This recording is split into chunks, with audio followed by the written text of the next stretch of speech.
dinañ tëjal seen émission bi leen seen rajo Sud FM jagleel di Kaaraange Yoon tey nag seen émission dafa am ñaari gan yu am solo kenn ki di Atoumane Sy di directeur général bu ANASER ak ànd ci ak Abdoulaye Thiam di directeur d'exploitation bu autoroute du Sénégal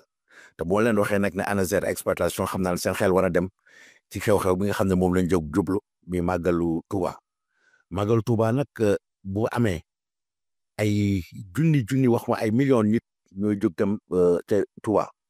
te duñ jógee Dakar rek dañu jógee partout au Sénégal ñi dañ jógee Ziguinchor ñi jógee Tambacounda ñi jógee ci yeneen gox yi dem te buñ nee déplacement nit ñi oto moo leen di yóbbu te buñ nee xalaat oto am na loo xam ne war nañ mën a aar pour accident yi gën a wàññeeku dañ fàttali rek ne en 2023 accident yi amoon ci màggal googu ñaar fukki nit ak benn bu moo ko wàññee parce que am na ñuy wax ñaar fukki ak ñeent mais def naa ne ñaar fukki ak benn yoo xam ne faatu nañ ci te ci accident yoo xam ne ñaar téeméer yoo xam ne manqué na juróom-ñett ci ay accident mais ñaar fukk ak benn faatu ci en 2024 bi nga xam ne moom la ñu génn daaw bi fukki nit ñoo ci faatu ci accident yooyu je pense que ne aussi tamit war na mën a tax ñu jug taxaw kilifa gi nga xam ne moo jiite ANASER ñu toog ak moom am na ay dispositions xam ne war nañ ko jël parce que gis nañ ne ANASER daan nañ def ay taxaw dem ci région yi dem ci gox-goxaan yi di sensibiliser tey nag la ci gën a raw bu ñëwee ci màggal gi nga xam ne moom lañ jëm màggalu Sëñ Tuubaa màggalu bépp koo xam ne jullit nga te war a dem ca màggal ga dem uti yiw uti leer te booy dem uti leer nag def naa ne am na nooy demee ndax leer ba nga fa jëlee dellu subaat mu jariñ la jar Sénégal yëpp waaye nag chauffeur yi tamit am na rôle boo xam ne bu am importance boo xam ne dañ ko ci joué maanaam ñoo yóbbu pèlerin yi di loolu rek tiyaaba la te leen yóbbu dañuy ñaan aussi ñu dem ak jàmm te dellu seeg jàmm monsieur le directeur général Atoumane buñ la dalalee ba pare dañ bëggoon aussi tamit comme li ma wax léegi ANASER am na disposition xam war nañ ko mën a jël ci accident yi amoon na daaw jëkk mu am ñaar fukk ak benn mu wàññeeku yan disposition la ANASER jël wala lan la war a mën a def loo xam ne dina dénk ñi nga xam ne ñoo nekk tali bi di dawal. waaw jërëjëf Mamadou Thiongane maa ngi lay nuyu bu baax di la sant di la gërëm ci invitation bi ñu nga invité ci émission Kaaraange Yoon di nuyu sama naataange monsieur Abdoulaye Thiam nga xam ne moom moo yore exploitation au niveau de l'ADS autorité du Sénégal di profiter aussi nuyu suñu mbokk auditeurs yëpp ñi nga xam ne ñoo ngi déglu Sud FM ñi nga xam ne ñoo ngi biir Sénégal ak bitim réew parce que émission bi macha allah ñu bëri ñoo koy déglu parce que émission bu am solo la ku ne Kaaraange Yoon xam ne dafa yittal nit ñi dafa yittal aussi gouvernement du Sénégal au passage di wax ne wax nga ko fi c'est vrai que accident moom dafa nekk phénomène mondial c'est un phénomène un fléau mondial donc amul benn réew ci àdduna bi boo xam ne il est épargné par les accidents de la route di fàttali ne rek ANASER dafa nekk benn kuréel boo xam ne dañ ko teg en novembre 2021 donc pour résumer mu indi saafara ci wàllum insécurité routière wàññi accident yi conformément aux orientations aux recommandations des Nations Unies bi nga xamante ne dafa jagleel décennie 2021-2030 la décennie d'action pour l'insécurité routière pour ñu mën a am objectif wàññi accident yi bu baax a baax surtout ñi nga xam ne dañ ci faatu wala ñuy am ay gaañu yu tar de 50% à l'horizon 2030 di wax ne ANASER ci la nekk donc depuis ba ma jëlee def passation de service en août 2024 ci loolu la ñu nekk et ñoo ngi koy wéyal bu baax a baax di ci sant yàlla bu baax a baax c'est vrai en 2023 wax nga ko fi le bilan des accidents avec le nombre de décès ñi nga xam ne dañ ci faatu c'était 21 ou 20 2023 bi yàlla def de telle sorte que mu wàññeeku waaw 2024 donc 11 décès loolu di ci sant yàlla bu baax a baax et li ko waral aussi mooy plan d'action bi nga xamante ne gouvernement du Sénégal notamment le ministère des infrastructures et des transports terrestres teg à travers l'ANASER di profiter de l'occasion de remercier les autorités de ce pays notamment le président de la République son excellence Bassirou Diomaye Diakhar Faye di sargal aussi son premier ministre Ousmane Sonko di sargal aussi le ministre des infrastructures et des transports terrestres et aériens en l'occurrence Yankhoba Diémé nga xam ne ñoo ngi def ay jéego yu am solo pour wàññi accident yi au Sénégal boo xoolee sax li gën a tax ñu organiser les états généraux des transports publics bi nga xamante ne dañ ko def mois d'octobre bi passé du 21 au 25 octobre 2024 li ko gën a motiver l'organisation de ces assises c'est la problématique de l'insécurité routière dans notre pays loolu moo tax ñu organiser ko donc di wax ne les autorités de ce pays au plus haut sommet de l'État dañu accorder importance bu mag ci wàllum kaaraange yoon ñu ngi def ay efforts yu mag a mag a mag mais malgré ces efforts là à travers l'ANASER dañu constater ne accident yi wàññeeku na sax wàññeeku na bu baax a baax a baax parce que amoon na ay temps chaque jour que Dieu fait da ngay dégg benn accident soit à Dakar wala à l'intérieur du pays mais léegi mun nga toog 1 mois 2 mois doo dégg accident même bu accident amee ñi ci faatu du bari loolu li ko indi mooy action yi nga xam ne moom lañ mettre en place wax nga ko fi li wàññi accident yi màggalu 2023 ak 2024 donc de 11 décès 2024 ak 21 décès 2023 il y a ce qu'on appelle bi ñu naan la vidéoverbalisation mooy maanaam jumtukaay yu bees yi sur le plan technologique mooy radar ngay gis fixe wala mobile moom la ñu installé surtout ci autoroute c'est l'occasion de féliciter le directeur général de l'ADS des agences des autoroutes du Sénégal notamment Ibrahima Sall mu ngi def liggéey bu am solo donc dañu mettre benn dispositif boo xamante ne pour flasher les chauffeurs wala les conducteurs yi nga xam dañuy def ay excès de vitesse donc loolu nag moo tax accident yi wàññeeku woon bu baax a baax a baax parce que dafa nekk mesure bu dissuasive surtout par rapport à excès de vitesse donc di wax ne vraiment ñun au niveau de l'ANASER et surtout sous l'égide du MITA di wax ne toutes les structures du MITA ren dañu jël ay matukaay yu am solo dispositif yu am solo pour waajal màggal bi xam nga màggal bi dafa nekk événement bu mag a mag a mag Sénégal yi fépp la ñuy jóge dans les 4 coins du Sénégal am na ñuy jóge sax extérieur donc dafay mobiliser bari te am na aussi tamit dafa tombeek nawet la ñu nekk effectivement donc ci sensibilisation ak yëngu-yëngu yi lan nga ci mën a prévoir waaw léegi pour wax ne rek le MITA structure yëpp ñoo jóg du ANASER rek donc am na ANASER CETUD ADS AGEROUTE DGTR direction générale des transports routiers DGIRD donc mën nañu wax ne c'est toutes les structures du MITA ñoom ñoo jóg pour jéem a waajal màggal bi faciliter d'abord garantir la sécurité des usagers fluidité circulation bi aussi mu jaar yoon donc pour wax ne ñun au niveau de l'ANASER fan yii rek yàggul am na ay opération de contrôle mixte yu ñu jot a def les 22 et 23 juillet Kaolack donc contrôle mixte nag boo ko déggee ay ndaw ANASER la des agents des pôles ak force de défense et de sécurité muy police ak gendarmerie ñoom ñoo lëkkaloo def ay opération de contrôle mixte ba ñu defee opération de contrôle mixte boobu c'est vrai que remarqué nañu ñu ci bëri les usagers de la route contravention infraction yi ñu commettre nga xam ne dañuy dawal sans permis lu doy waar wala am na ñoo xam ne dañuy dawal seen permis dañ ko fàtte seen kër am na ñoo xam ne dañuy dawal amuñu assurance am ñoo xam ne dañuy dawal amuñu visite technique am ñi nga xam ne dañuy dawal duñu takk seen ceinture de sécurité donc c'est des infractions yoo xam yu doy waar wu rappeler aussi nit ñi ñu am ay comportement yu baax opération de contrôle boobu def nañ ko les 22 et 23 juillet am na beneen bu ñu def aussi Diourbel 29 et 30 juillet bi passé en dehors de cela ndaw ANASER organise nañu ay campagne de sensibilisation bi ñu naan ay caravane de sensibilisation. ça c'est naturel ou bien pour màggal gi moo tax ngeen def loolu c'est naturel dañ koy def de manière continue mais à l'approche du màggal dañ koy gën a renforcer parce que bi ñu def bi passé c'était à la gare routière Touba Mbacké Louga ak Diourbel donc aussi am na benn rencontre bu mag bu ñu def Kaolack pour les 2 roues suñu mbokku Jakarta yi ak cag-cag yi xam nga ñoom bu ñu xoolee ils sont impliqués à 38% des accidents et pour rappeler que boo demee yenn gox yi lu mel ni Thiès Kaolack Ziguinchor ci service d'urgence yi am na salle yoo xam ne sax dañ ko tuddee salle Jakarta c'est pour montrer l'ampleur du phénomène donc ñoom dañ leen sensibiliser pour ñu jéem a teel a dem Touba waaw parce que bu ñu xaaree ba mu des 2 jours 3 jours rush bi loolu mën leen di ay problèmes yu mag mais donc loolu contenu message. donc may ma rek may yeggali par rapport ak action yi ñu commencé def nii. donc wax naa par rapport ak les 2 roues.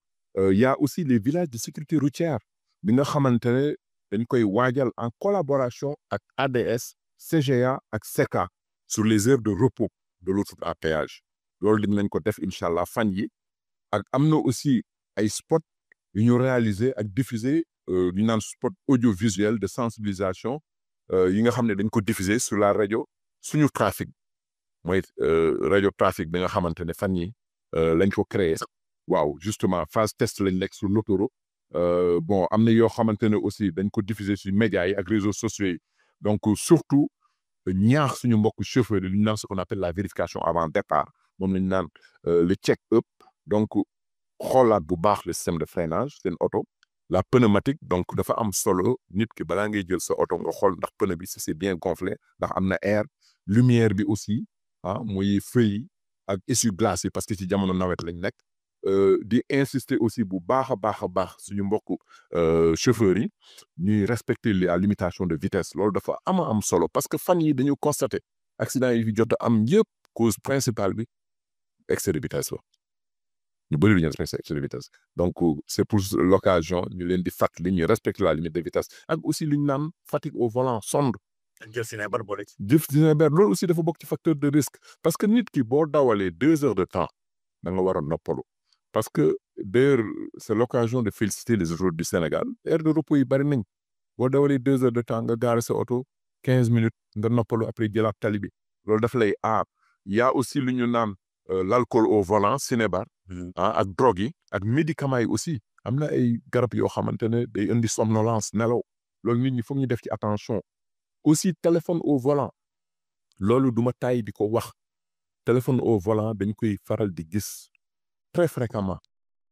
dawal mënul jàpp ñaari mbir mënuloo di dawal di téléphoner dafa am solo beneen aspect aussi bu am solo mooy le surnombre de passagers. mais balaa ñuy surnombre parce que téléphone au volant dafa am importance. oui parce que ñu bëri yaakaar ne téléphone bi rek boo ko téewul sa téléphone mais le kit est interdit parce que loolu tam nga xel lay dem feneen je pense que il faut que ñu xam ne situation bopp bu xel mënul jël jaar. mais li nga wax dëgg la. parce que même dispositif main libre le fait que nga yore sa bluetooth ak yooyu. c'est interdit mën na la distraire. bu fekkee ne da ngay dawal des fois trajet bi du yàgg 2 heures de temps. nga def sa téléphone avion mode silencieux boo yeggee nga jël say message bien sûr loolu daf lay aar bu baax a baax donc vraiment loolu ce sont les facteurs de risque yoo xamante ne damay profiter de l'occasion di ko rappeler suñu mbokk chauffeurs yi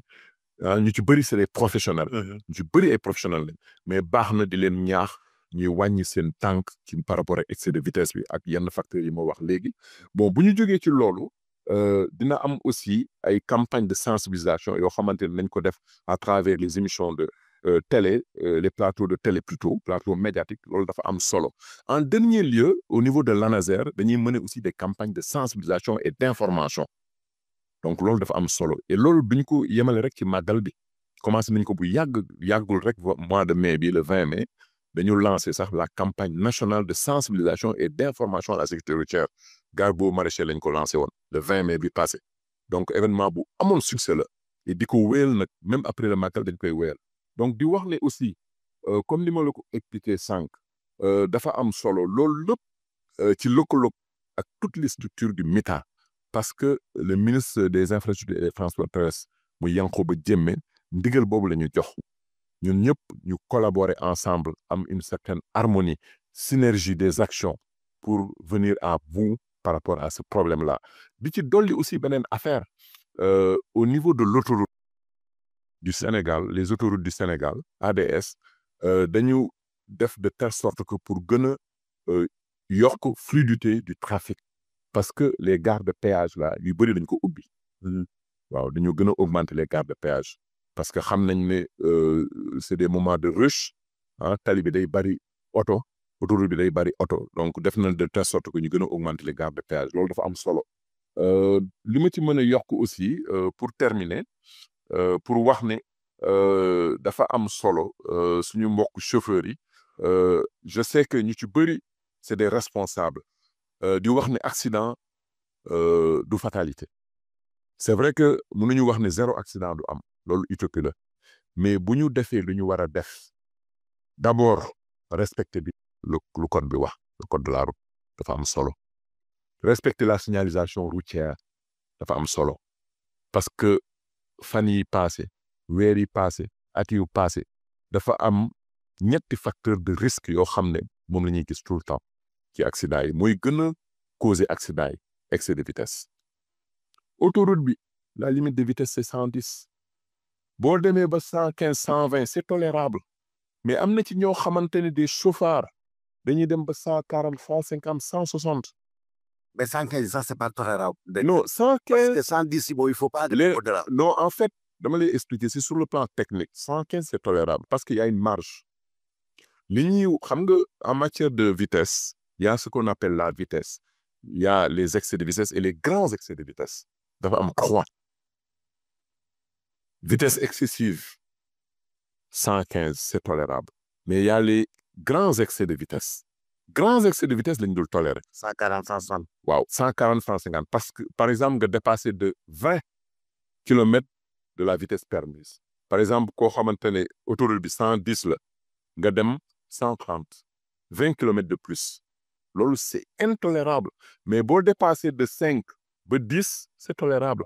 parce que boo jëlee 110 nga jox ci 5 muy 115 nga jógee 115 dem 120 c'est tolérable. non c'est que li tax mu ñëw ci côté boobu. c'est parce que dama gis réew Europe yi ngeen nekkoon ak Amérique. mais bu fekkee dañ lay wàññil point bu ñu leen dépassé na tolérable boobu mooy bu ñu nee 110 nga def 120 peut-être mën nañ bañ a dindi point parce que mën nañ ko tolérer mais c'est-à-dire que fi mu nekk màggal gi boo nee Sénégal yi ne leen 110 115 c'est tolérable fi mu nekk ni 115 lañ jëm parce que Sénégal yi xamuñu woon pour communication moo tax ñu bañ yegg 110. loolu rek pour vous dire que loolu ça dépend en général pays yi ngay wax fii yu ci bëri dañuy mettre en place le permis à point. mais Sénégal yeggaguñ ci. bon c'est vrai que ñi ci bëri sax dañ naan est-ce que duñ ko yokk sax def ko 130 parce que sur l'autoroute quand même l'autoroute dañ ko defar pour nga daw vitesse et d'ailleurs sax am na yenn vitesse yi ndaw yooyu def da ngay causer accident autoroute boo ci daw 80 90 mën nga causer accident l'autoroute est faite pour circuler à une vitesse assez grande. mais véhicule lent dañuy dem complètement à droite. waaw véhicule lent bon 80 ba 90 c'est tolérable mais juste pour dire que c'est vrai que nit ñi dañu quand même di wàññi sa tànk bañ a def ay grands excès de vitesse parce que li ñuy ñaan yàlla màggal bi ñu dem ci jàmm ak salaam ñibbisi si jàmm ak salaam. pas de zéro mort. bon c'est ce qu'on souhaite. on travaille pour ça. man vraiment loolu laay ñaan yàlla. ñun tam ñoo lañu ñaan. mu am zéro mort zéro accident zéro blessé. c'est l'accident sax mu ne ba ñàkk mais zéro mort moom. waaw zéro mort bon. waaw en tout cas loolu la ñuy ñaan. et man je sais que bu nekkee yàlla ci loolu la ñu jëm. c'est possible. waaw ci loolu la ñu parce que xam ñëpp jàppee incha allah. avec El Malick Ndiaye ministre des infrastructures def nañ fi tout nu mu tuddati tabaski pratiquement avec Dame Dëkk et tout ça pour supplier le transport mais dañ am zéro mort mais je pense que ne cette fois-ci mën nañ caler sur les zéro mort dañ ko nañ ko ñaan yàlla rek dina sotti incha allah mais la ma bëgg a ñëw léegi déjà balaa may ñëw ci Ablaye parce que da nga ne def na liggéey boo xam ne defoo ko ci gare routière mi sensibilisation am na des contrôles inopinés yoo xam ne da nga ko doon def contrôle mixte avec police gendarmerie ça se faisait aussi mais contenu bi nga xam ne wax na parce que sensibilisation moo ci am solo ñu rappelé leen exactement parce que wax nga léegi ne ceinture de sécurité faw Sénégal nag dañ jàpp ne ceinture de sécurité ki dawal rek moo ko war a takk mais ki nekk à devant à l'arrière war na ko mën takk parce que accident yi tamit loolu moo tax bu fekkente ne am na xëy na moor yi duñ ci parce que oto bi du la sànni aussi téléphone au volant wax nga ko léegi aussi tamit du contrôler pneumatique information yooyu nga xam ne jox na ko te ñenn ñi Sénégalais amuñu chance pour fekkee village wala sensibilisation wu laa bëgg nga dellusiwaat tuuti xaw rafraîchir la mémoire balaa mi ñëw ak Ablaye mi nga xam ne directeur d'exploitation autoroute du Sénégal. waaw jërëjëf Mamadou Thiongane ci question bu pertinente nga posé gis nga les ceintures de sécurité la ceinture de sécurité moom la ñuy wax dispositif de retenue dafa am solo bon c'est vrai que nag Sénégal boo waxee affaire ceinture de sécurité dañ naan affaire tubaab la et loolu du affaire tubaab question de sécurité la routière parce que ceinture de sécurité muy ki nekk ci kanam muy chauffeur bi muy ki nekk à droite passager bi muy ñi nekk ci ginnaaw dañu am obligation takk ko dafa nekk loo xam ne c'est un geste simple réflexe bu simple quelques secondes lay durer 5 secondes maximum moins de 1 minute nga takk sa ceinture daf lay aar loolu waxuma ko organisation mondiale de la santé moo ko wax nee na boo takkee sa ceinture de sécurité daf lay aar de 50% d'être éjecté maanaam boo ko takkee ñaanuñ ko yàlla ji bu amee collision bu amee accident bu amee nit ki bu ko takkul da ngay génn oto bi ci kanam moom la ñuy wax éjecté surtout oto bu def tonneau moo tax man damay ñaax suñu mbokk chauffeur yi dama koy gis tout le temps ci yoon bi da ngay gis koo xamante ne dafay yore oto bu bees tàq am dispositif de retenue mais du ko takk muy chauffeur bi muy passager donc dafa nekk loo xam ne c'est une obligation souvent dañ naan way fii rek laa jëm même 100 mètres da nga ko war a takk loolu boo duggee sa oto réflexe la dafa am solo et même au-delà de la ceinture de sécurité dama ciy ñëwaat lu ñu naan les sièges d'auto loolu aussi Sénégal c'est vrai que amuñu culture bi ñu ci am culture di dugal siège d'auto seen biir oto bariwul pour tout tànk yi et pour vous dire que loolu sax xam naa ne dinaa ci def benn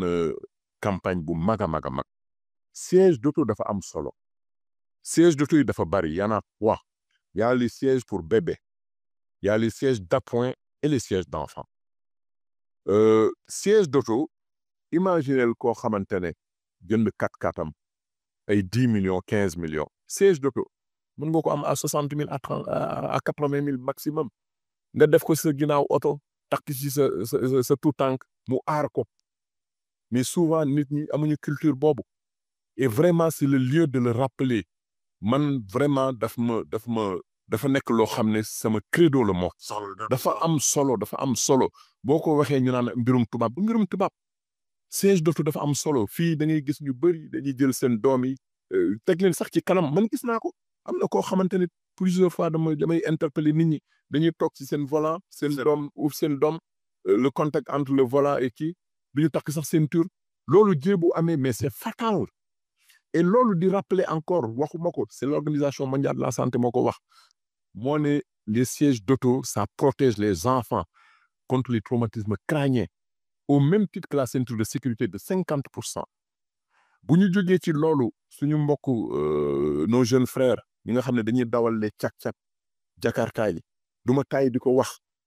le port du casque protecteur dafa am solo aussi bien kii di dawal moto bi ak le passager le port du casque homologué dafay protéger de 70% des risques de traumatisme crânien ou cérébral loolu OMS moo ko wax parce que nit ki bu ko takkul ñaanuñu ko yàlla xam nga moto dafa nekk les conducteurs des deux roues moom la ñuy wax ni c'est une couche vulnérable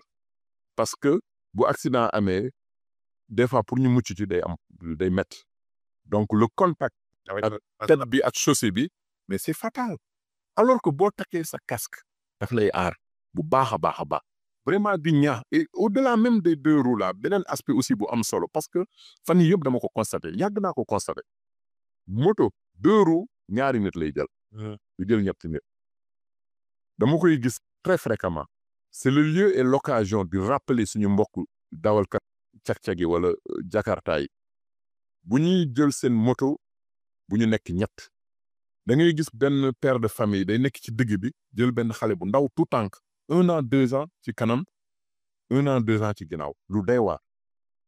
loolu daal bëggoon relancer balaa muy ñëw Ablaye parce que da nga wax léegi ne fauteuil d'appoint di nga ci def campagne siège d'appoint yi léegi aussi tamit casque yi lu am importance la loolu tamit je pense que ni nga jëlee di nga xam ne mooy chaise yi war nga ko mën jëlee aussi casque parce que hécatombe la pratiquement décès yi dafa bëri parce que li nga wax ni traumatisme bu fekkee solo la casque boo xam ne dafa réglementaire booy laal chaussée bi fi nekk nii bu amee fracture pratiquement kenn mënu ko ñëwaat kenn mënu ko da ngay faatu finalement yi ci des laago lay jox dootoo mën léegi te baaxul ci économie Sénégal je pense que na sécurité routière wala ANASER wala def communication bu mag a mag lu jëm ci ñaar yooyu xale yi war nañ leen sàmm mais aussi tam ñi nga xam ne jaral c'est un phénomène damay dans les régions yaa ngi def contrôle inopiné def contrôle mixte yi mais aussi tamit te régions yi gis nañ ni jakarta yi bëri na fa lool donc bu nekk communication boo xam ne war na mën a jàll toutes les régions pour ñu xam ne danger bi ci nekk je pense que ne de temps en temps communication il faut faire une communication pour faire peur ñu xam lan moo nekk ci affaire yi parce que bu ñëw raay dem na. non li nga wax dëgg la et puis duñu taay di ko def la communication la sensibilisation donc et c'est le lieu de féliciter et d'encourager ndaw ANASER yi nga xamante ne ñoo ngi ci région yi xam nga j'ai mis en place les pôles régionaux yi nga xam ne dama ko arrimé avec le référentiel la vision 2050 donc nga xam ne c'est 8 pôles territoriaux donc chaque région am na pôle donc pour rappeler ne pôles yi dañ ko mettre en place parce que ANASER c'est une agence nationale du agence régionale donc dafa war a nekk ci gox-goxaat partout au Sénégal ñu maye toute l'étendue du territoire national donc il y a pour le moment il y a 8 pôles mais il y a 6 qui fonctionnent donc pôle Dakar ça regroupe les départements de Dakar Guédiawaye Keur Massar Pikine et Rufisque les 5 départements donc dans ces pôles-là il y a 2 sections il y a une section boo xam ne qui est dédiée à la gare routière ñoom dañuy dem ci gare routière yi di sensibiliser suñu mbokk chauffeurs yi pour ñu am ay comportement yu baax par rapport aux facteurs de risque muy excès de vitesse yi fii dépassement dangereux le téléphone au volant le surcharge de passagers de marchandises la fatigue au volant la somnolence l'utilisation des drogues de l'alcool par rapport ak faculté affaiblie loolu dafa am solo am na beneen section boo xamante ne aussi ñoom cette section bi dañ ko jagleel mu ñu naan éducation à la sécurité routière dañuy dem ci école yi lycée yi di sensibiliser suñu mbokk élèves yi ñooñu dafa am solo bu ñu jógee ci pôle Dakar bi y a le pôle Thiès dafa regrouper le département de Thiès Tivaouane ak Mbour après pôle Thiès bi y a le pôle centre mooy région de Kaffrine Kaolack Fatick y a le pôle sud nga xam ne ça regroupe les régions de Ziguinchor Sédhiou Kolda y a le pôle Diourbel Louga pôle boobu bu am importance la bu ñu waxee Diourbel on pense au Magal donc actuellement ñu ngi def liggéey bu ama solo ndaw ANASER yi nekk foofu les agents bu ñu jógee ci pôle Diourbel Louga y a le pôle Saint-Louis Nord bi nga xamante ne ça regroupe les Saint-Louis Dagana et Podor une partie de Podor et Richard Toll aussi ñoom ñëpp ça regroupe toute la partie nord am na yeneen ñaari pôle yoo xamante ne incha allah bu neexee yàlla bientôt mu fonctionner mooy le pôle sud-est Tamba Kédougou ak le pôle nord-est Matam Bakel donc ñoo ngi def liggéey bu am solo pour may toute l'étendue du territoire national lu ñu naan la sécurité de proximité la sécurité routière de proximité comme ASP yi ngay dégg agence de sécurité de proximité donc on va c'est l'occasion de mettre en place la sécurité routière de proximité boo xam ne day tax nekk ci gox-goxaat yi pour ñaax suñu mbokk usagers yi parce que usagers yi c'est pas seulement les chauffeurs les usagers c'est nous tous yow la man la cycliste bi motocycliste bi piéton bi aussi gis nga piéton yi ni ñu vulnérable yi et c'est l'occasion de rappeler suñu mbokk chauffeurs yi bu ñuy dawal ci tali bi c'est vrai que espace piéton yi bariwul mooy les passages cloutiers mais bu fekkee ne da ngay dawal am benn piéton bëgg a traverser tali bi da nga koy bàyyi mu traverser parce que piéton bi il est toujours prioritaire mais souvent chauffeurs yi dañuy njëkkante tali bi ak piéton yi loolu baaxul le piéton est toujours prioritaire parce que ñoom moom li ma doon wax sànq ils font partie des couches vulnérables au même titre que ñi dawal Jakarta ak moto loolu dafa am solo. waaw loolu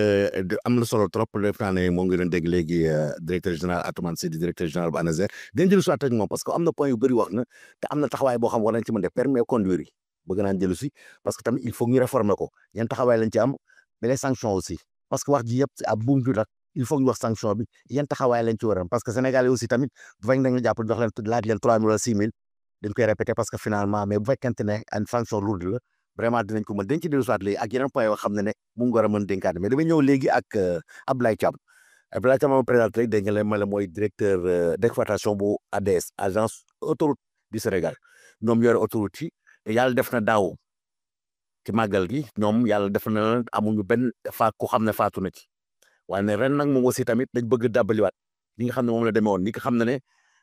li ko Atoumane waxee léegi moom wax na ci lépp mais def naa ne boole la ci sax autoroute parce que moo kilifa lépp mais quand même am na loo xam ne taxawaay boo xam ne yow en tant que directeur d'exploitation ak sa équipe bu ànd ak sa directeur général di Ibrahima Sall docteur Ibrahima Sall yan disposition ngeen jël pour ñu dem màggal boo xam ne 0 mois. jërëjëf Thiongane maa ngi profité ci émission bi di nuyu auditeurs yi di nuyu sama naataango bi di directeur général ANASER monsieur Atoumane Sy di ko féliciter ci liggéey bu mucc ayib di muy doxal ci waxuma la sax Dakar waaye dans tout le territoire national te itam wax dëgg yàlla ci explication yi mu joxe lii explication yi leer la te defe naa ne état war na ko gën a dooleel pour mu kii lool. ADS nag dafa nekk société nationale buy toppatoo lépp luy exploitation du patrimoine autoroutier di leen jottali nuyoo docteur Ibrahima Sall mi nga xam mooy directeur général bi di leen jottali nuyoo aussi suñu ministre de tutelle muy Yankhoba Diémé di wax ne que wax na ko léegi Atoumane que l'actuel président de l'Assemblée nationale qui fut bi nekkoon en tout cas ministre des infrastructures monsieur El Malick Ndiaye def liggéey bu mucc ayib ci état généraux du transport mu amoon lu ñu fa tënk lu bëri loo xamante ni buñ ko doxalee rek defe naa ne accident yi dina wàññeeku Yankhoba Diémé ñëw vraiment yokk ci xar mi karaw maanaam gën koo ñoore te itam boo xoolee disposition yi jël ci wàllu màggal gi li ma ci gën a rafetlu mooy parce que buñ nee transport nekkul rek lii daw ci suuf si ak lii daw ci jaww ji aussi ki la bokk ci li daw ci suuf si du oto yi kese parce que li may rafetlu mooy chemin de fer bi war a dem ba Touba par exemple maanaam raay bi te loolu defe naa ne àgg na ko ba ci sëñ ba gis nga keroog ba ñu demee ca bërëb mag moom laata ñu fay dem ñu jaar ci xalifa général bi en tout cas nuyu autorité religieuse yi wax dëgg yàlla ngi def liggéey mucc ay ba parce que boo xoolee CRD ba ñu defoon Diourbel sëñ Bass Abdou Khadre muy porte-parole bi daf ko teewee ñu defaat beneen bu nga xamante ni ministère de l'intérieur la moom moo ko teewee moo ko présider daanaka ànd ci ak waa ministère de l'intérieur alors lañ fa wax lépp ñu ngi koy jëfee te buñ nee accident lépp dafa war ci maanaam jël say matuwaay pour mën a éviter accident yi parce que accident li ko waral moom boo xoolee vitesse la ak pneu ak maanaam bëgg a augmenter say profit bëgg a def ay voyages plusieurs fois parce que màggal gi gàtt na mais di nga xam ni nga gis ñu xam bëgg nañu def presque 5 aller-retour mënul nekk wax nañ ko oto bu nekk dafa war a am doublon maanaam ñaari chauffeur bu kiy sonnee kiy jël awu ko alors ba tax na donc ñun ADS matuwaay yi ñu ci jël mooy fépp fu nga xamante ne tali bi yàqu woon na fa réparé nañ ko boo jëlee par exemple AIBD Mbour ci montagne yi ñu koy wax PK 78 réparé nañ ko ci ñaari sens yëpp boo ñëwee aussi Thiès Thiambox jóge Thiambox jëm Thiès ci montagne yi foofu déformation yi fa nekkoon sur 1 kilomètre réparé nañ ko ñu ngi reprendre peinture routière bi pour que nit ñi guddi gi ñu mën a gën a gis bu baax parce que tali bi quand même quoi qu'on dise léegi mu def 10 ans parce que dañuy xool rek exploitation mais agir ubbiwoon na ko bu yàgg laata ñuy def exploitation autoroute bon buñ nee aussi disposition yi war a jël ci wàllu pneumatique parce que pneu nekk na 40% des accidents cause accident yi bu dee 100 la 40 yëpp pneu moo koy def. éclatement de pneu. te pratiquement ci ñi importé pneu yi nekk ay anam yi fay waar état bi on peut jëlee disposition voilà. donc mu nekk lu nga xamante ni vraiment buñ ci jëlee ay matuwaay mën na wàññi accident yi léegi nag su ma ñëwee ci statistiques yi nga xamante ni monsieur le directeur général Atoumane Sy wax na ko effectivement au niveau national c'est vrai yow congaan sax moom nga tijjee 21 accidents en 2023 ñu wàññi ko ba ci moitié bi daanaka 10 à 11 morts je veux dire 11 décès en 2024 mais boo xoolal foofu ci wàllu autoroute bi en 2023 déjà 2022 on était à 9 décès 2023 mu wàcc ba 8 décès mais 2024 daaw amuñu woon 0 décès la ñu amoon te 0 décès boobu moom lañ bëgg a làbbaliwaat pour que ren ci autoroute bi mu am 0 accident di ñaan yàlla aussi ci route nationale ci réseau classé bi mu am 0 décès parce que tam accident nekk na un fléau bu doy waar. léegi défi boobu laa demee yàgg Atoumane fu nekk nii ku nekk am 0 moom. voilà ni nga wax yàlla na ko yàlla def mais je pense que nit ñi bay ca say woowee tànk décision yi mu ngi jógee pratiquement ci transporteur yi ñi nga xamante ni ñoo yor ay mbootaayu oto ñoo war a jël ay matuwaay pour vérifier tout ce qui est frein pneumatique lumière ak même pare-brise parce que pare-brise bu fekkee da nga yore benn morceau nga ñëw ci autoroute parce que li nga mën def ci national mënoo ko def ci autoroute doonte ne da nga gaare ci bande d'arrêt d'urgence bi nga ne xaaral ma gisatuma maa ngi jël morceau bi fomp sama pare-brise musiba mën na fa am ci diggante boobu kon nag nit ñi nañ jël seen matuwaay bu fekkee seen pare-brise baaxul soit ñu bàyyi fa seen oto dem jëli beneen oto way laa ñu remplacer pare-brise bi buñ ko mënul ñu am ay essuie-glace yu baax loolu daal mooy digle yi nga xamante ni dox nañ ko comme ni nga ko waxee léegi rek accident moom bala ngay xam ne grave nag dangereux na nga bul ne mukk man du ma mas a arrivé yeneen lay arrivé mais du man loolu boo ko defee rek def nga erreur bon léegi aussi ñu wax ci sortie Ngaabu parce que disposition yi ñu jël foofu mooy fii autoroute bi jeexee à Touba boo xoolee échangeur bi juróom-ñeenti voies la juróom ñooy génn ñeent ñooy dugg bu fekkee na nga jógee Touba mu nekk juróom-ñeenti voies mais juróom-ñeenti voies yëpp dañuy jël juróom-ñett yi jagleel ko ñuy génn autoroute bi maanaam boo jógee Dakar di dem Touba benn rek lañ ciy conserver boo jógee Touba voilà boo jógee Touba di dugg ci. parce que nag conducteurs yi ak usagers yi yàgg nañ jooy loolu dañuy daw ba ñëw bu tiim Touba mais doo mën dugg. c'est ça donc léegi fu nekk disposition yi ngeen jël ni am na solo 9 sorties la 9 cabines la mais 8 yi dañ ko jagleel ñi nga xam ñooy dugg Touba à l'aller c'est ça à l'aller à l'aller waaw léegi benn bi rek la ñuy utiliser pour booy génn Touba léegi ñi juróom-ñett 8 yooyu muy juróom-ñett yi dañ koy def de telle sorte que boo yoree carte automatique mën nga jaar ci juróom-ñett yi yëpp bul seet na fii la voie automatique nekk parce que en temps normal day am voie yoo xam dañ ko jagleel automatique mais fii dañu wax ne que mënuñu jagleel par exemple 25% des usagers yi ñu jox leen ay voie automatique mais bu màggal gi passé dañ koy delloo soit à la normale loolu nag dañu bëgg suñu mbokk yi xam ne même bu fekkonte ne am nañ fa téeméeri voie itam ni autoroute bi di doxee après autoroute bi biir Touba bu fekkee dafa taw parce que ci hivernage lañ nekk daanaka tali bi jógee Touba Ngaabu di dem Janatul Maxwa day fees ba nga xam ne nit ñi dañuy jaar ci tali suuf yi mais bu fekkee dafa tombeek nawet la tali suuf yooyu donc oto yi dootuñu ko mën a utiliser donc day wane ne loo am ci nombre de voies ak disposition boo mën a jël mën na impacter ci sortie autoroute bi parfois dina dem même ba ay 10 kilomètres d'embouteillage mais wut nañu ay li ñuy wax ay TPE mooy yooyu gis ci supermarché yi muy ay plaque électronique boo xamante ni day gàttandu usagers yi bu fekkee dafa am trafic bu bëri ñu ay ndaw la ñuy bàyyi ci biir trafic bi bonhomme de voilà ñuy anticiper transaction nga xam ne boo ñëwee ba ci voie bi rek da ngay jël voie bi. mais système bi nga wax léegi da nga ne 9 cabines la ñu ubbi 8 yi pour à l'entrée mais au retour aussi dañ koy inversé sortie donc à la sortie booy génn Touba aussi tamit dañuy 8 la ñuy jël côté bële benn à l'entrée. voilà exactement bu fekkee par exemple retour bi la trafic bi mi ngi gën a bëri ci boo jógee Touba di dem Dakar donc bu la ñuy defoon ci sens bële moom la ñuy inversé ci beneen côté bi comme ni nga ko waxee. aussi tamit dañuy gis ne oto yi dañaa am disposition xam ne dañu ko doon jël mu am gendarmerie wala di taxaw def ay cône pour mën a surveiller wala ñu bloqué oto yi ba ak ñu dem mais dañu gis ne oto yi bu leen bàyyi ñu dem dañuy daw pratiquement comme li nga xam ne 120 130 pour mën a dawaat rapidement le temps perdu yan disposition ngeen jël ci loolu. voilà en fait loolu la ñuy wax chicane ci jargon tubaab chicane yooyu ay barrière la parce que boo xoolee autoroute bi macha allah dañ ko defar liggéey bu mucc ayib AGEROUTE defar na ko ci anam bu mucc ayib donc mais dafa gudd 115 kilomètres tuutiwul moo tax ñu def ay aire de service ba pare gendarmerie jël ay chicane maanaam ci 115 kilomètres def nañ ci dinañ ci def lu tolloog juróom-ñett ba fukki chicane yoo xamante ne ay barrière lay doon su ko defee su fekkee da nga doon nelaw sax chicane yooyu mën na la permettre nga wàcc casser sa vitesse te loolu xool nañ ne statistique ma joxe woon léegi jógee 9 décès 8 décès ba 0 décès daaw chicane yooyu bokk na ci effectivement contribution bi ñu ci def donc dañ koy defaat ren bon benn rek lañ ci supprimer mooy bu fekkee da nga jógee Thiambox di dem Thiès parce que foofu montagne la ba pare boo ko fa defee camions yi nga xamante ni dañ koy gis mu bett leen bett sax du ci am parce que dina am présignalisation mais comportement chauffeur yi tax na ba ñoom bu ñu fekkee dañuy daw vitesse bu ñu freiner avant ñuy accès ci chicane yi dañuy mbëkk chicane yi moo tax boobu ñu supprimer ko te bañ ko supprimer aussi gis nañ ne amul benn jafe-jafe léegi aussi ñi ñaax suñu mbokk chauffeurs yi aussi ñuy utiliser aire de repos yi parce que boo xoolee Thiès booy génn Thiès ak booy dugg Thiès Touba aussi booy génn ak booy dugg am na ay aire de repos en plus de ça à Bambey am na ñaari aire de service bu ci nekk am na station am boutique am restaurant defuma publicité pour que fa nekk mais dama ko def pour nit ñi mën ko jëfandikoo. boo demee nga dugg ci non pas EDK. Touba Oil. Touba Oil voilà Elton ñoom ñoo nekk Sindia. EDK aussi tam ñëpp am nañ pratiquement. voilà boo ñëwee ci tronçon Eiffage bi aussi am na ay aire de service à Yeba et à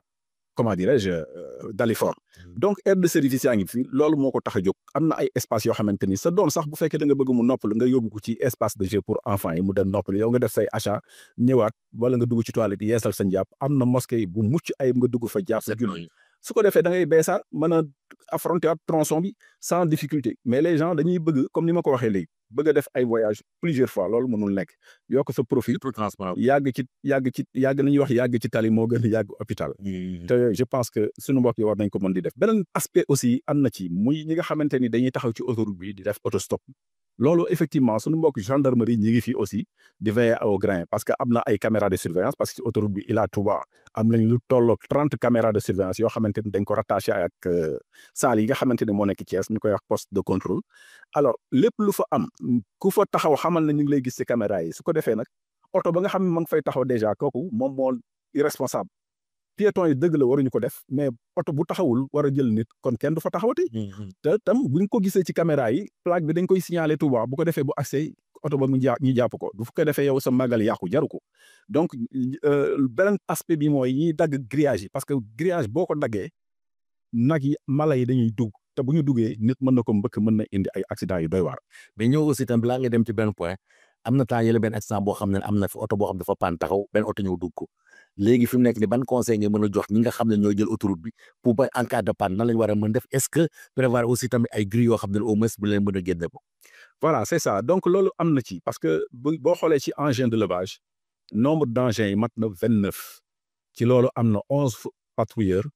am lu tolloog effectivement 3 remorqueurs DPL moom la ñuy wax dépanneuse mooy dépanner poids lourds yi am lu tolloog vraiment ay remorqueurs yoo xamante ni mat na ci lu toll ci 12 parce que 7 la ñu yokk ci 5 yoo xam dañ ko loué dolli ko ci pour vraiment les véhicules légers ak les minibus loolu lépp dañ ko def pour que vraiment système de remorquage bi ñu mën ko rendre efficace. yokk na ci aussi jox nañu ay moyens supplémentaires à la gendarmerie maanaam ADS ci ndigalu docteur Ibrahima Sall jox nañ ñeenti remorqueurs à la gendarmerie non seulement pour ñu renforcer sécurité autoroutière bi mais aussi sur la route nationale numéro 3 te loolu nekk na la nga xamante ni waa gendarmerie rafetlu nañ ko loolu itam wax dëgg yàlla dañ koy def rek pour que nit ñi fu ñu nekk fu ñu paan aussi ñu mën leen a sécuriser beneen bi aussi mooy les piétons ñi nga xamante ni dañuy yëg ci kaw maanaam les passagers yi nga xam dañuy yëg ci kaw porte bagage surcharge mais boo demee en Europe aux États-Unis wala feneen doo fa gis nit mu yéeg ci kaw porte bagage pour bagage la bañ nañ ko ba tuddee ko porte bagage pas porte homme alors donc loolu lu ñu war a bàyyi xel la parce que mën nga nekk ci porte bagage bi déjà ci biir oto bi boo takkul ceinture qui a des risques porte bagage amul ceinture alors donc bu oto bi freiné mën ngaa daal wala yow nga nelaw loolu gis nañ ci ay accident ci année yi passé mais statistiques yi mu ngi commencé di yokk te loolu je pense que suñu mbokku takk der yi nekk ci kii bi war nañ ko mën a sanctionner oto yi demee noonu yi nga xam ñoo def comportement yooyu beneen bi mooy Versailles yi je pense que bokkoon na ci 23 mesures yi ñu jëloon après accident bi amoon jàppatuma ban dëkk à 6 kilos donc Versailles yooyu vraiment pour man ça c'est des mouroirs parce que bu accident amee Versailles yooyu ñoom en tout cas ay truc métallique la yoo xam mën na kepp nit ki accident yi métti lay doon même boo ci deewul mun na nekk ay paralysie yoo xamante ni c'est définitif loolu aussi war nañ ci bàyyi xel surcharge yi daal vraiment ci màggal lay war nañ ko baax bàyyi aussi le fait que nit ñi di yéeg ci kaw porte bagage yi wala apprenti yi lang parce que bu langee oto bi def marche arrière beneen oto bi nekk ñëw mbëkk ko mën nga ñàkk say tànk boo deewul. waaw dinañ dellu soit léegi ci yow parce que balaa ñuy tëj parce que li ci des bëriwul effectivement dafa am leen loo xam ne lu mais après ñu dellu soit ci ñëwaat ak déjà Atoumane Sy wax naa léegi tamit am disposition yoo xam ne jël nañ ko te pour mën sécurité routière mais am na loo xam ne je ne sais pas ndax di nga ci mën tontu wala déet parce que boo ko waxee léegi ak saa cycle ba mu amee am na mesure yu ñu jëloon je pense que am na contrôle yoo xam daan nañ ko def transport en commun dañuy interdire daw de minuit à 6 heures du matin ou 5 heures du matin je ne sais pas ndax dafa am dérogation boo xam te ne leen koy defal pendant le màggal wala déet fekkee am nga information su fekkee amoo ci am information on peut passer mais quand même ci sanction yi dama bëgg ñu jël suñu point de permis de conduire des fois facteurs yu bëri ñàkk mën dawal la wala amoo permis wax nga ko léegi parce que contrôle bi ngeen def ak Kaolack vous avez retrouvé que ne ñu bëri dañ amuñu permis wala ñenn ñi dañuy fàtte seen permis sax bu nekk infraction parce que booy daw sans permis infraction mais yan disposition ngeen war a mën a jël dans le futur pour li nga xam ne mooy passage de permis parce que il faut que ñu jéem a xool nan la ñuy passer parce que mun na en 2 mois et demi nga jël def auto école am permis bëgg a dawal circulation surtout nag nga war a jëm ci transport et aussi tamit di sanction yi fekkee amoo leen loo xam ne mën na ko yokk ci sensibilisation. waaw jërëjëf Thiongane ci question yi donc question yu am solo nga posé bon c'est vrai que xam nga affaire permis donc dama lay fàttali ne rek gis nga bu ñuy wax affaire sécurité routière li ngay njëkk xalaat document bi nga xamante ne document bu am solo la moom moo lay permettre nga dugg ci tali bi c'est-à-dire nga emprunter les chemins publics boo déggee chemin public mun na nekk autoroute mun na route nationale route secondaire loolu c'est le permis de conduire le permis de conduire dañ ko war a considérer comme un sésame privilège la du droit acquis privilège parce que da nga def benn processus bu rigoureux benn formation alternance théorie pratique ñu jox la permis bi da nga ko mérité mais c'est pas un droit acquis am na ci ñoo xamante ne dañ naan oui am naa permis donc foog ma dawal donc formation bi du ma tàyyi di ko wax formation dafa am solo et justement wax nga ko fi sànq bon c'est vrai que man personnellement gëm naa ne pour ñu am il faut toujours nag relativiser du ma wax ne nit ñi mënuñu dawal ñu bëri mën nañu dawal mais formation bi des na. donc d'où l'importance. responsable auto-école yi aussi. oui non seulement responsabilité auto-école yi mais je veux dire que d'où l'importance ñu indi benn réforme en profondeur du système de délivrance du permis au Sénégal. dafa am solo. est-ce que yaa ngi liggéey ci loolu. ñu ngi ciy liggéey bu baax a baax avec toutes les structures du META parce que accident yi dañu remarquer malgré les efforts du gouvernement bi di def à travers l'ANASER à travers les autres structures efforts yu mag a mag a mag et juste pour rappeler yàggul maa ngi jógee Eswatini en Afrique du Sud le Sénégal a été primé par rapport au prix Kofi Annan pour la sécurité routière loolu nag lu ko indi effort yi ñu jot a def ren ak daaw effort yu mag pour wàññi accident yi mais encore une fois de plus il faut que ñu renforcer il faudrait que ñu mettre en place benn système bu efficace c'est-à-dire réformer le système de délivrance du permis au Sénégal je m'explique boo déggee ma wax loolu parce que pour nga am permis dafa am li nga xamante ne dafa am solo ñetti pàcc yoo xam ne dawalkat bi daf ko war a maîtriser le code de la route. code de la route bi c'est universel bien vrai que am na ay réalités locales ñun fii on a nos réalités locales dama lay jox exemple bu simple mooy li ñu naan la divagation des animaux lañ koy gis boo demee à Dakar partout ailleurs c'est une réalité locale après code de la route bi am na lu ñu naan la signalisation routière dafa am solo dawalkat bi foog mu maîtriser ko signalisation am na horizontale am na verticale signalisation horizontale mooy marquage au sol bi flèche de direction yi loolu il faut que nit ki maîtriser ko après il y a la signalisation verticale mooy panneau yi stop yi feu yi bu ñu jógee ci loolu troisième aspect bi mooy la technique de conduite d'un véhicule du ma tàyyi di ko wax technique de conduite d'un véhicule boo ko déggee oto yi bari na y a les particuliers moom nañu faral di dawal oto yi ndaw yi nit yi foog mu jàng ko dawal bu ñu jógee ci loolu y a ce qu'on appelle les véhicules lourds mooy oto yu mag yi y a les camions les gros porteurs yi camions semi-remorqueurs gros porteurs les minibus les autobus yooyu yëpp ça fait partie de la catégorie des véhicules lourds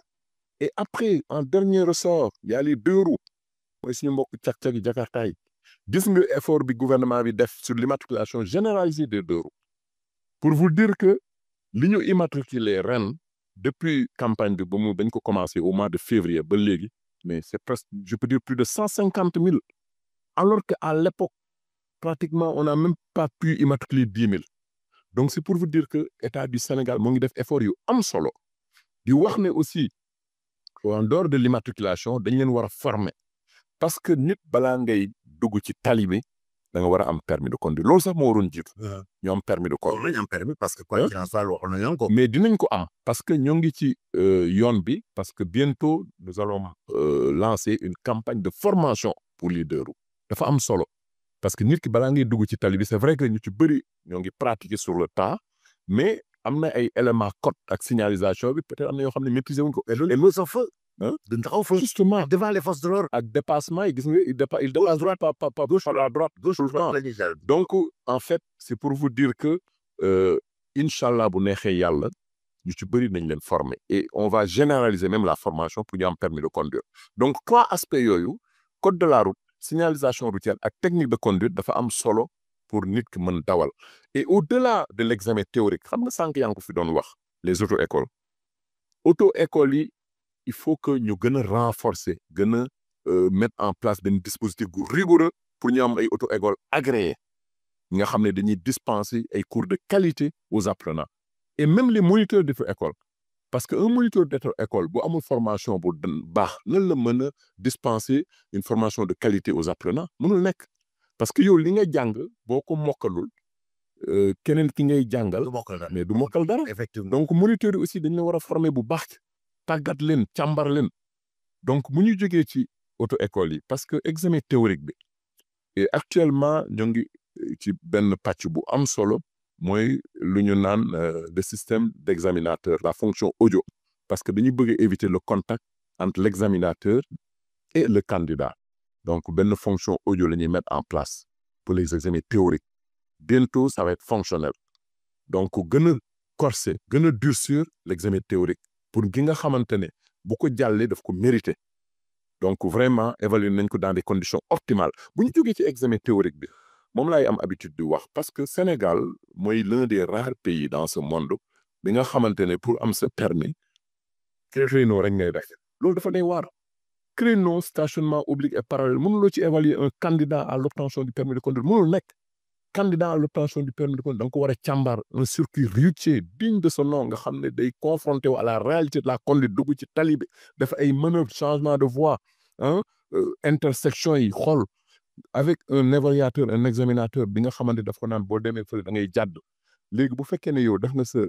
examen pratique dans des conditions optimales ñu évaluer la jox la bu le pourcentage requis après ñu jox la sa permis. mais loolu dafa changé léegi parce que man bay passé permis noonu la woon. oui def circulation. oui dañuy def circulation daw pare ñu door a jàddal taxawal et tout sax xool. oui nan ngay bëgg taxaw ndax da ngay taxaw ci digital wala da ngay droit taxaw loolu yëpp parce que man noonu laa passé xëy na nag système yi moo changé. waaw mais dañ ci war a ñëwaat ci système boobu. i gën ko corser gën ko renforcer parce que permis du caaxaan permis comme ni ma ko waxee c'est un sésame c'est un privilège. amul tax ñu naan privilège parce que privilège yow da nga def benn formation théorie pratique alternance nga def examen pratique ñu jox la ko à tout moment mën nañ ko retirer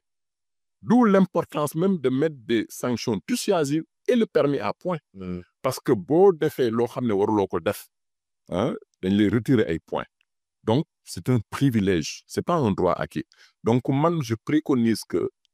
il faudrait que ñu gën a renforcer la formation des conducteurs et puis nit ñi am le permis de conduire dans des conditions optimales nga xam ne boo amee sa permis parce que yow bu fekkee ne jàng auto école nga def tout le processus rigoureux da ngay gën a am ay aptitudes ay facultés à conduire et dama lay expliquer benn affaire gis nga temps yi yëpp dañuy wax les facteurs de risque yi nga xamante ne ñooy occasionné accident xam nga boo ci génnee excès de vitesse nga génn ci dépassement dangereux nga génn ci téléphone au volant wala fatigue au volant xam nga la ñuy wax souvent défaut de maîtrise wala manque de maîtrise du véhicule. est-ce que xam nga lan mooy loolu mooy ñàkk mën dawal parce que oto bi yow yaa koy contrôler mais oto bi warul contrôler donc défaut de maîtrise manque de maîtrise loolu lépp ñàkk mën dawal parce que nit ki boo mënee dawal quelles que soient les circonstances da nga war a adapté wu à la circonstance et justement ci jamono nawet lañ nekk parce que un conducteur quelle que soit la situation da nga war a adapter sa conduite à la situation buy taw da nga war a wàññi sa vitesse bu fekkee ne des fois vent bi day bari da nga war a wàññi sa vitesse boo nekkee ci yenn situation de conduite ci yenn autoroute virage mais Sénégal fi ngay gis virage gars yi def di yokk semaine si malheureusement 2 minutes dafa dese te bëgg naa ñëw ci sanction yi rapidement balaa ñu ñëw ci Ablaye bu terminé. bon sanction yi man personnellement 30 secondes waaw. bokk naa ci nga xam ne gëm nañ ne dañu war a dur sur les sanctions de manière sévère parce que c'est pas une question de punition mais c'est dissuasif parce que je dis que accident mën nañ ko éviter et gouvernement du Sénégal à travers l'ANASER ñu ngi def effort yu mag parce que def nañu ay campagnes de sensibilisation des campagnes d'information mais il y a la sensibilisation à des limites et actuellement li ñu war a gën a corser mooy li ñu naan le binôme contrôle sanction laal poche yi double sanction du point de vue pécuniaire et pénal loolu rek nga ci am solo jërëjëf Ablaye donc dellu soit exactement ci mesure wala li nga xam ne vraiment am na importance ci lool te boo dina jëriñ pèlerin yi nga xam ne dem Touba. waaw en fait li ma jógee ci li nga xamante ni moom laa doon wax ci travaux de réparation yooyu dañuy jagleel en dehors des aires de repos dañuy yokk toilettes yi à Touba parce que dañu gis ne Touba bu ñu par exemple ñi nga xamante ni dañu bëgg a tuur ndox wala leneen bu ñëwee ba ci aire de repos bi defar nañ fa 10 toilettes yu bees tàq flambant neuf carrelé ko ba mucc ayib ci ñaari sens yëpp nag nit ñi mën nañ koy jëfandikoo bañ di dem ci àll bi noonu directement boobu mooy premier bi ci topp mooy en fait 6e voie bi nga xamante ne moo nekk Thiambox ak Suun xam nga Suun ak Thiambox bi ko AGEROUTE defee dafa def 6 voies vraiment mu nekk lu am solo 6 voies yi 5 yi lañu équipé woon depuis 2021 ba léegi noonu la ñuy fonctionner 6e bi dañ faraan teg benn caisse dañ faraan teg benn comment dirais-je machine boo xamante ni c'est à ciel ouvert comme nawet lañ nekk loo gis ren dañoo décider équiper ko def nañ fa cabine branché ko au système électromécanique def ko à Thiambox et à Soun cabine bi nga xamante ni amoon na accident à Touba ñu koy wax cabine S05 bi nekk à droite juste avant dernière cabine bi boobu aussi camion bi dafa ñëw ko mbëkk ko mbëkkoon dafa mandi woon alors d'ailleurs sax il ma benn agent bu ci lien de la détention heureusement femme bi ci nekkoon kooku yàlla def na tane na ba ñibbi na këram waaye cabine boobu aussi remplacé nañ ko def fa cabine bu bees li muy wax ci conduite bi man miy wax ak yow FRAC laa def mais je pense que il faut ñu impliquer autorités militaires yi maanaam l'armée ci formation bi bu fekkee dañu instaurer permis à point ku ñu nangu sa point ñu exiger la cette fois-ci nga jaar FRAC c'est la formation rapide et accélérée de conduite man moom laa def donc je l'ai appris avec les jeunes militaires yi ils sont tellement rigoureux que ku ñu formé defe naa ne di nga mel ne comme chauffeur Dakar dem dikki te beneen particularité bi aussi bu ñu fàttali que ne accident bi ñu amoon 0 décès bi bokkoon na ci décision bi El Malick Ndiaye jëloon te yaa ngi ko ba jéemee réitéré ko ren mooy boole ci bus Dakar dem dikki parce que ñooñu aussi seen comportement ci autoroute yeneen bus bi ñu leen gisee dañ leen di roy te loolu am solo la di leen jaajëfal. jërëjëf Ablaye Thiam may fàttali mooy directeur d'exploitation bu autoroute du Sénégal ADS tamit sunu beneen gan gi nekkoon directeur général Atoumane Sy di directeur général bu ANASER agence nationale de sécurité routière ñu doon waxtaan nag mu jëm ci màggal gi xëy na nag am na taxawaay yoo xam ne au-delà du màggal wala avant màggal am na loo xam ne dañ koy def mu nekk loolu mais bii lu ñu soxla la parce que dafa ne màggal goo xam ne dafa ñëw dafa spécial parce que dafa nekk ci nawet te nawet li mu àndal dafa bëri ndox mi bëri na Touba day taw autoroute bi ak ci nationale yi aussi tamit dafa nekk tamit ñoo xam dañ nekk ci tool yi di bay ñu war leen suuraale parce que aussi tamit divagation des animaux loolu mën nañ ko wax bu si charrette yi nga xam ne dañuy daw di ñaan aussi borom charrette go sam ñu def kata jog ndax nit ñi ma leen gis kuti lépp loo xam ne bëggoon nañ ko wax nag ngir baaxee ko sunu mbokk sénégalais yi pour ñu jëm ci màggal gi je pense que DG Atoumane wax na ko Ablaye Thiam wax na ko aussi tamit di leen ñaan topp ak dégg te ngeen def ko te ñuy def sas sunu bopp yéen tam ngeen sas ko seen bopp 0 mort cette année accident mën na bañ ñàkk mais yàlla ne def na bu ñu yóbbu kenn naa ñu koy suuli ndax dafa accidenté ci tali bi yàlla mën na ko def jërëjëf ci présentation Mamadou Thiongane dina ñaanal jàmm di ko sàkku ci yéen te di leen jox daje beneen yoon. waaw ñu ngi sant yàlla di julli ci yonent bi sallallahu alayhi wa sallam di gërëm di sant xalifa bi Cheikh Seydi Mouhamadul Mansour mais ñu ngi jox taaliba sëñ Mansour dëgg la di alalam laa Serigne Mansour sag la ti diine ji sagu tarixa bi la sagu kër Cheikh Seydi El Hadj Malick